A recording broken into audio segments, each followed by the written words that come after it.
उसकी आज इस कूटनीतिक कुटाई के चलते पाकिस्तान में हड़कंप मच गया है।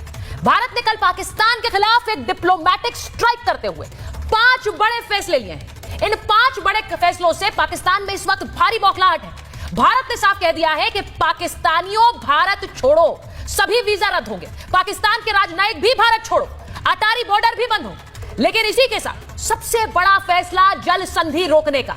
अब इसके बाद वो पाकिस्तान जो दाने दाने के लिए पहले ही मोहताज था, अब बूंद बूंद के लिए प्यासा भी हो जाएगा। इंडस वाटर ट्रीटी यानी सिंधु जल संधि पाकिस्तान की लाइफलाइन है और पाकिस्तान में बिजली, पाकिस्तान में पानी इसी से मिलता है। भारत ने पानी रोका तो यह सबसे बड़ी तबाही मचा देगा और भारत ने पानी रोक दिया है। जी हां, इस पानी रोकने के ऐलान के बाद से ही पाकिस्तान में बैठकों पर बैठकें हो रही हैं। लेकिन पाकिस्तान जानता है कि भारत इसी पर नहीं रुकेगा। आज प्रधानमंत्री नरेंद्र मोदी ने स्पष्ट संदेश देते हुए बता दिया कि दुनिया के आखिरी छोर तक गर्दन पकड़कर उन आतंकियों को वापस लाएंगे जिन्होंने भारत पर हमला किया।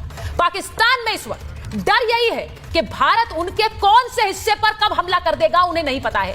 भारत कब हमला कर देगा, क्योंकि ये जो तस्वीर आप देख रहे हैं, अरब सागर में आज भारत ने मिसाइल परीक्षण किया है।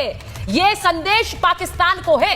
ये जो तस्वीर आप इस वक्त देख रहे हैं, यह मिसाइल परीक्षण की नहीं है, यह संदेश की तस्वीर है जो पाकिस्तान को भारत ने दी है। और जैसा मैंने कहा कि एक कूटनीतिक कुटाई तो शुरू कर दी है, लेकिन पाकिस्तान जानता है कि भारत यहीं नहीं रुकेगा।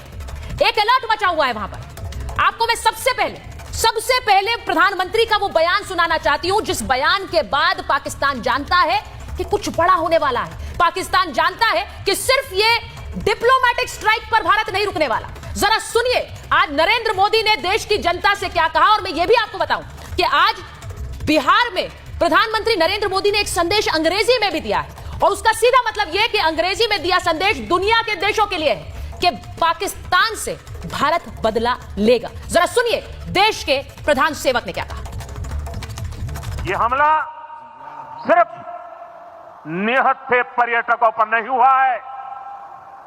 देश के दुश्मनों ने भारत की आत्मा पर हमला करने का दुस्साहस किया है। मैं बहुत स्पष्ट शब्दों में कहना चाहता हूं, जिन्होंने ये हमला किया है उन आतंकियों को और इस हमले की साजिश रचने वालों को उनकी कल्पना से भी बड़ी सजा मिलेगी। सजा मिलकर के रहेगी।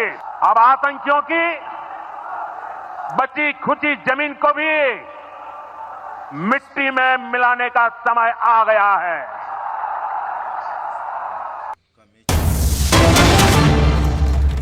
और इस वक्त की मैं बड़ी खबर आपको बता दूं, प्रधानमंत्री को आपने सुना, पहलगाम हमले के बाद एक्शन में पीएम मोदी ने सर्वदलीय बैठक बुलाई है।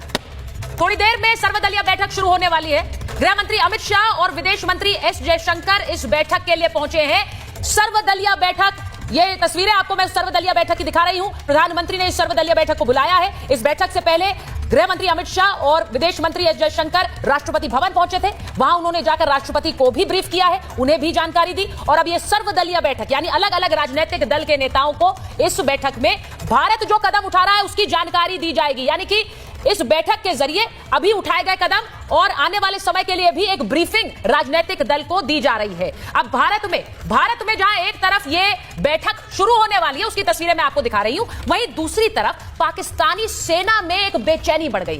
पाक सैनिकों की छुट्टियां रद्द कर दी गई, एयरबेस पर विमानों की तैनाती बढ़ा दी गई, पाकिस्तानी सीमा पर सैन्य गतिविधियां बढ़ा दी गई, सीमा की तरफ विमानों का जो मूवमेंट है वो कर दिया गया है। आप सोचिए कि बॉर्डर पर विमानों का मूवमेंट, रात भर हवा में विमान मंडराते रहे, ये खबरें आ रही है। एलओसी के पास भी पाकिस्तानी एयरफोर्स का मूवमेंट तेज है, बढ़ गया है।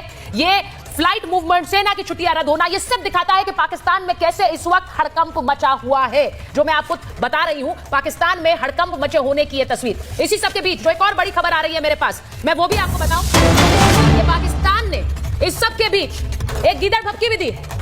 उप प्रधानमंत्री इशाक डार का बयान आया है। वो कह रहे पाकिस्तान पर कार्रवाई हुई तो हम जवाब देंगे, अगर कार्रवाई हुई तो हम जवाब देंगे, कोई विदेशी दबाव नहीं मानेंगे, ये कह रहे हैं इशाक डार। तो उप प्रधानमंत्री का ये बयान है, वो कह रहे हैं कि अगर किसी तरह की कोई कार्रवाई हुई तो हम जवाब देंगे।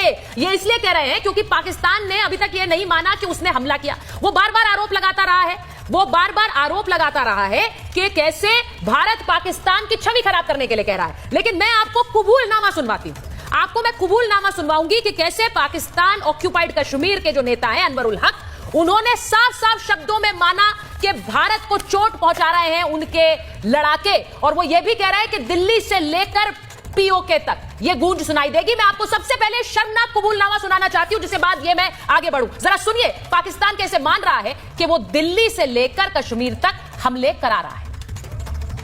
दो टोक अंदाज में कहना चाहता हूं, चाहे इसकी कीमत खून से देनी पड़े। तुम बलूचिस्तान में पाकिस्तानियों के खून से होली खेलोगे, इसकी कीमत तुम्हें दिल्ली से लेकर मकबूजा कश्मीर के अंदर तक अदा करनी पड़ेगी। Absolutely correct. और जो हिस्सा इसमें कश्मीरी मुजाहिदीन का है, इंशाअल्लाह ताला वो पहले भी अदा करते रहे और आप पूरी कुव्वत और पूरी जुर्रत से अदा करेंगे। तुमसे जो होता है कर लो। मेरे साथ जो मेहमान जुड़ रहे हैं मैं उनका परिचय आपसे कराऊंगी।